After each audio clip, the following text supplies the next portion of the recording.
બોટાદના પૂર્વ ધારાસભ્ય ડોક્ટર ટી.ડી. માણિયાએ સત્તાના મંદને લઈને હોદ્દેદારોને શિખામણ આપી. ખુરશી કાયમી નથી અને સત્તાનો નશો છે તે ભયંકરમાં ભયંકર છે. ડ્રગ્સ, દારૂ કરતાં ભયંકરમાં ભયંકર હોય તો તે સત્તાનો નશો છે તે ક્યારેય ન ભૂલવું જોઈએ. આપણે જે કાંઈ હોદ્દાઓ પર છીએ તે કાર્યકરોની મહેનતથી છીએ તે પણ ન ભૂલવું જોઈએ. ક્યારે વહાલા દવલાની નીતિ ન હોવી જોઈએ અને ગ્રુપવાદ ન કરવો જોઈએ. કોઈ ગ્રુપમાં પડવાનું નથી. પાર્ટી આપણીમાં છે એટલે પાર્ટી સાથે રહેવાનું. ગ્રુપમાં પડવાથી પાર્ટીનું પતન થાય અને આપણું પણ પતન થાય. પક્ષના કારણે આપણે છીએ. કમળને ક્યારે ભૂલાય નહીં. જો કમળને બાદ કરીએ તો શું વધે તેનું સરવૈયું કરજો. બોટાદ ખાતે જિલ્લા ભાજપના આધ્યાત્મિક કમલમ કાર્યાલયનું ખાતમુહૂર્ત પ્રસંગે પૂર્વ ધારાસભ્યએ આપી શિખામણ. હું નસીબદાર એટલો કે મારે 3 મુખ્યમંત્રી ભાગમાં આવ્યા હતા એ વખતે 5 વર્ષમાં. સાહેબ દિલ્હી ગયા, મોદી સાહેબ, પછી આનંદીબેન આવ્યા, એને ગ્રહણ નીડ્યું, પછી વિજયભાઈ આવ્યા. 3 મારે મુખ્યમંત્રી 3નો લાભ મળ્યો. એટલે મેં બહુ ગાંધીનગરે બહુ જોયું છે, એનો અનુભવ બહુ કર્યો છે અને મેં 7 વર્ષથી મૂક્યો એનો મને અફસોસ પણ નથી કે બહુ ટાઈમે રિટાયર ક્યારે થવાય ને એ પણ એક તમને કહી શકું. તમારે એવું લાગે તો રિટાયર થવામાં જરાય પણ મોડું કરવું નહીં. હું પછી રોહિત શર્મા વાર લગાડે એમ આપણે પછી વાર લગાડવાની નહીં. લોકો ધીકા એટલે આ તમને બધા કાર્યકરો એટલે થોડીક વાત કરું છું. અને બીજું તમારા દીવાનખંડમાં આ વાક્ય એક લખી રાખજો કે આ ખુરશી છે ને એ કાયમી નથી. સત્તાનો નશો છે ને એ ભયંકરમાં ભયંકર નશો છે. ડ્રગ, દારૂ, બીજા વ્યસન કરતાં ભયંકરમાં ભયંકર નશો હોય ને તો એ સત્તાનો નશો છે. એ ક્યારેય ન ભૂલવું. બીજું જે કંઈ આપણે બેઠા છીએ હોદ્દા પર અત્યારે એ કાર્યકરોના મહેનતથી બેઠા છીએ એ પણ ક્યારેય ન ભૂલવું. આપણે જશ કારણ કે આપણને બેસાડનારને ક્યારેય ભૂલતા નહીં. હું ક્યારેય હજી નથી ભૂલ્યો કોઈને. મારે 2013ની આપણી જે જંગ હતો, મહાજંગ હતો, એ તો મહાયુદ્ધ હતું, મહાભારત કરતાં મોટું. એ તમને યાદ હશે. આમે આપણે એ વખતે કુંવરજીભાઈ હતા પણ એ વખતે પ્રજા મારી હારે જે લડી હતી ને એવું વાતાવરણ અત્યારે થવું જોઈએ. એવું અત્યારે વાત આપણી પાસે સમય છે એવો. મોદી સાહેબે ગુજરાતને દેશમાં નંબર 1 પહેલાં બનાવ્યું. મુખ્યમંત્રી હતા એ દરમિયાન ગુજરાતને નંબર 1 દેશમાં બનાવ્યું અને હવે આ છેલ્લા 3જી ટર્મથી દેશને દુનિયામાં નંબર 1 બનાવવામાં થયા છે. ત્યારે આપણે એનો સપોર્ટ આપણે બધું ભૂલીને એ કામ કરવું જોઈએ.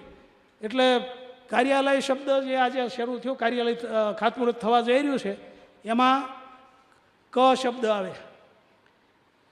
હું આમ તો જનસંઘ વખતે ત્યાં મને યાદ છે પણ 80 પછીથી ખાસ 5 ક ઉપર આવે.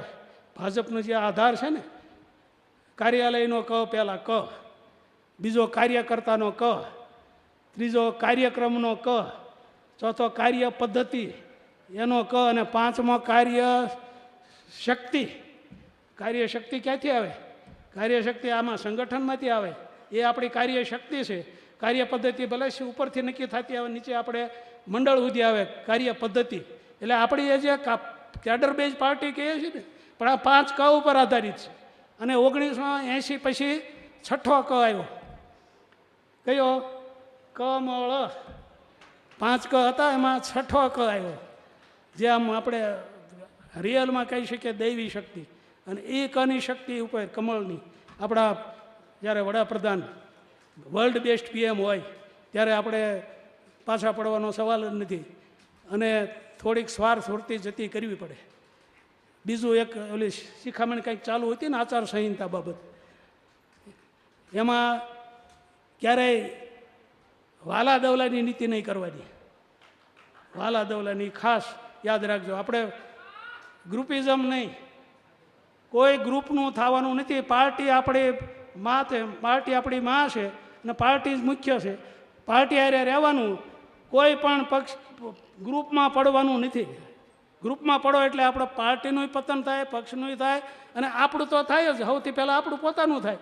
ગ્રુપિઝમમાં પડવું નહીં. બહુ અનુભવ 25 વર્ષ. આમ તો 99થી હું જોડાણો. 99માં શહેર પ્રમુખ હતો અને એક નગરપાલિકાની ચૂંટણી 99માં આપણે સુપરસીડ આગળ થઈ અને કરી હતી 9-10 મહિનાવાળી.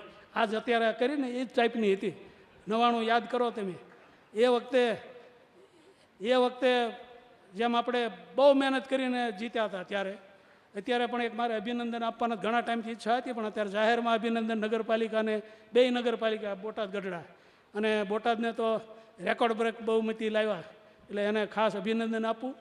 પણ આ જે શિખામણીવાળી વાત છે ને, ગ્રુપિઝમમાં કોઈ ભૂલમાંય પડતા નહીં.